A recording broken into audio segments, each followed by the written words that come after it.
കുറച്ച് ആനവിശേഷങ്ങളായാലോ? ആന വന്യജീവിയാണ്. അതിനെ ഇണക്കാനാവില്ല, മെരുക്കാനേ കഴിയൂ. 2000-ലധികം വർഷമായി ആനയെ പിടിച്ചു മെരുക്കാൻ തുടങ്ങിയിട്ട്.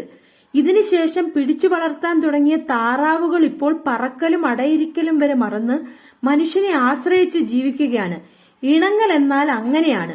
ആനയ്ക്ക് മനുഷ്യ സംസർഗം ഇഷ്ടമല്ല.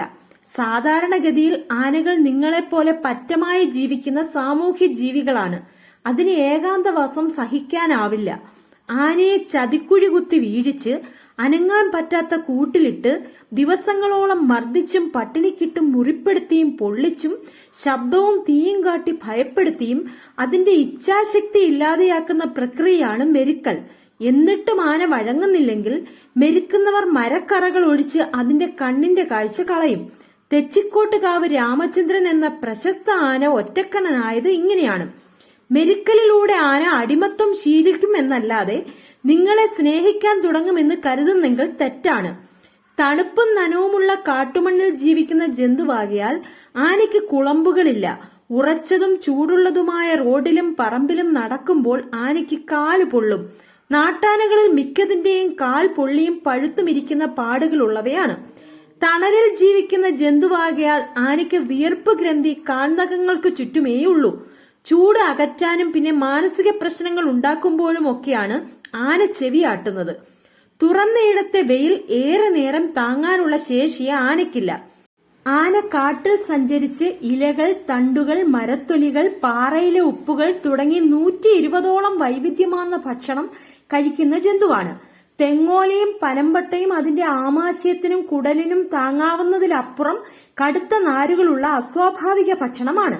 ഇമ്മാതിരി ഭക്ഷണം കുടലിൽ തടയുമ്പോൾ വരുന്ന അസുഖമാണ് എരണ്ടക്കെട്ട്. നാട്ടാനകളിൽ എരണ്ടക്കെട്ട് സാധാരണമാണ്.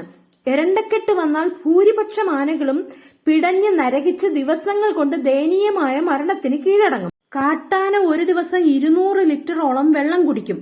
കാട്ടിൽ നിന്ന് പുറത്തായാൽ ഇതിലും എത്രയോ അധികം വേണ്ടിവരും. നാട്ടാനയ്ക്ക് ആവശ്യമുള്ള സമയം വെള്ളം ലഭിക്കുന്നില്ല. മദപ്പാട് ആനയ്ക്ക് ഭ്രാന്തിളകുന്നതല്ല, അതിന്റെ പ്രജനനവുമായി ബന്ധപ്പെട്ട സ്വാഭാവിക പ്രക്രിയയാണ്. മദപ്പാടുള്ള ആനയുടെ പുരുഷ ഹോർമോൺ 60 മടങ്ങ് വരെ വർദ്ധിക്കുകയും അത് നിരന്തരം വെള്ളം കുടിക്കുകയും ചെയ്യും. ഈ സമയം അതിന് കുടിവെള്ളം കൊടുക്കാതെ പൂട്ടിയിടുന്ന അടവിനെയാണ് വാട്ടൽ എന്ന് നിങ്ങൾ വിളിക്കുന്നത്. വാട്ടലിലൂടെ ആന തളർന്നു പോകുക മാത്രമല്ല, അതിന്റെ ആന്തരിക അവയവങ്ങൾക്ക് സ്ഥിരമായി കേട് സംഭവിക്കുകയും ചിലപ്പോൾ ചെരിയുകയും ചെയ്യും.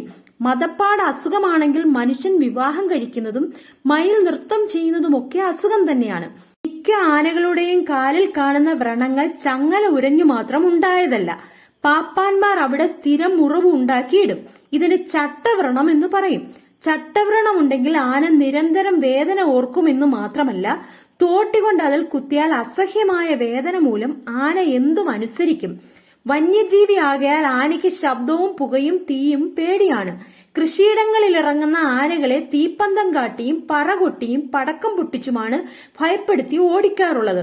അതിനെ പിടിച്ചു ബന്ധിച്ച് അതിന്റെ മുന്നിൽ ചെണ്ട കൊട്ടും തീവെട്ടിയും വൈദ്യുതാലങ്കാരവും കരിമരുന്ന് പ്രയോഗവും നടത്തുമ്പോൾ ആന അസഹ്യമായ മാനസിക പിരിമുറുക്കം അനുഭവിക്കുകയാണ്.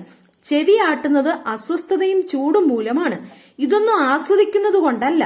നാട്ടിൽ കാണുന്ന കുട്ടിയാനകൾ നിരന്തരം തലയാട്ടുന്നത് മാനസിക പ്രശ്നം മൂലമാണ്. അത് കളിക്കുന്നതോ സന്തോഷിക്കുന്നതോ അല്ല. കാട്ടിൽ പിടിയാനപ്പറ്റത്തിനൊപ്പം ജീവിക്കുന്ന ഒരു കുട്ടിയാനയും ഇങ്ങനെ തലയാട്ടാറില്ല. ആനയ്ക്ക് മനുഷ്യ സംസർഗം മൂലം രോഗം ബാധിക്കാറുണ്ട്. അതിലൊന്നാണ് ക്ഷയരോഗം. മഹാഭൂരിപക്ഷം നാട്ടാനകൾക്കും ക്ഷയരോഗമുണ്ട്. ഇതിലെ ഭീതിതമായ വസ്തുത കൂപ്പുപണിക്ക് പോയ ആനകൾ മൂലം പശ്ചിമഘട്ടത്തിലെ കാട്ടാനകൾക്കും ക്ഷയരോഗബാധ കണ്ടു തുടങ്ങി എന്നതാണ്. കരയിലെ ഏറ്റവും വലിയ ജീവി അന്യം നിന്നു പോകാൻ നിങ്ങളുടെ ആനപ്രേമം കാരണമായേക്കുമെന്ന് നിങ്ങൾ അറിയുന്നുണ്ടോ? ആന നമ്മുടെ സംസ്കാരത്തിന്റെ ഭാഗമല്ല. അപൂർവം ചില ദേവസ്വം ബോർഡുകളുടേതും പിന്നെ ചില കൂപ്പുകളിലായും മറ്റുമായി 100-ൽ പുറത്ത് ആനകളെ 50 വർഷം മുന്നേ കേരളത്തിൽ ഉണ്ടായിരുന്നുള്ളൂ. പണ്ട് ആനയെ യുദ്ധത്തിനും മറ്റും ഉപയോഗിച്ചിരുന്നതിനാൽ സ്വത്ത് ഏറെയുള്ള അമ്പലങ്ങളിൽ ആനയുണ്ടായിരുന്നു. ഇന്ന് ഏറ്റവും സമ്പന്നമായ ശ്രീപത്മനാഭസ്വാമി ക്ഷേത്രത്തിനു പോലും സ്വന്തമായി ആനയില്ല. എന്നാൽ ഏകദേശം 200ഓളം സ്വകാര്യ വ്യക്തികളുടേതായി 700-ലധികം ആനകൾ ഇന്ന് കേരളത്തിലുണ്ട്.